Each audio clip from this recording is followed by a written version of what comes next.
एक और सरकार बेहतर शिक्षा और बच्चों के उज्जवल भविष्य के बड़े बड़े दावे करती है, लेकिन बुरहानपुर के सोनूद गांव से सामने आई तस्वीर इन दावों पर बड़े सवाल खड़े कर रही है। यहाँ जर्जर स्कूल भवन में करीब 250 बच्चों का भविष्य दांव पर है। हालात ये हैं कि एक ही कक्ष में 60 से ज्यादा बच्चों को बैठकर पढ़ाई करनी पड़ रही है।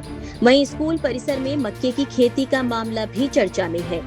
भवन की स्थिति खराब है, जिसके चलते बच्चों के लिए पर्याप्त कक्ष मौजूद नहीं है। कई बच्चों को एक ही कमरे में बिठाकर पढ़ाया जा रहा है। ग्रामीणों के मुताबिक स्कूल परिसर जहां बच्चों को खेल कूद और अन्य गतिविधियों के लिए जगह मिलनी चाहिए, वहां मक्का की खेती हो रही है।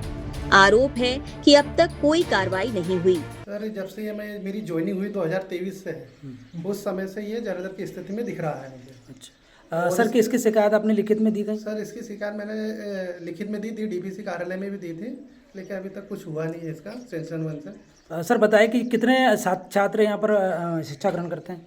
ये सर पहली से 8वीं तक? पहली से 8वीं तक सर यहाँ 255 के बच्चे हैं। क्या कितने भवनों में शालाएं संचालित होती है? सर, अभी तो फिलहाल 4 शालाओं भवनों में संचालित हो रही है। तो ये इसमें कहीं ना कहीं बच्चों की जो पढ़ाई प्रभावित होती है? सर, अब क्या है, जैसे पहली और दूसरी को दो बच्चों का 2 क्लासों को कंबाइन बैठाते हैं, इसलिए थोड़ी समस्या जा रही है बच्चों को पढ़ाने में भी, और टीचरों को भी समस्या आ रही है। कहीं ना कहीं बच्चों के भविष्य पर प्रभाव पड़ रहा है। जी सर। ये स्कूल लगभग 4 साल हो गए जब से जो स्कूल बनी है नवीन माध्यमिक शाला के नाम से।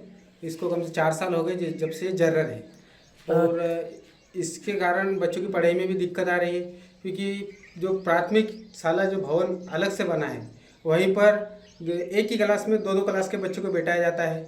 इसके कारण हमारे बच्चों की पढ़ाई। इससे पहले आपने सरपंच सचिव से शिकायत की? हाँ।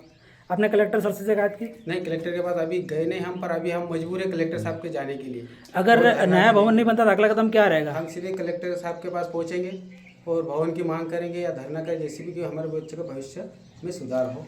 अभी वीडियो के माध्यम से जानकारी प्राप्त हुई, स्कूल के प्रांगण में ही कुछ लोगों ने शायद अतिक्रमण कर रखा है, तो तहसीलदार को निर्देशित किया गया है, मौके पर जाकर सीमांकन करेंगे और स्कूल की जो भूमि है उसको अतिक्रमण करेंगे।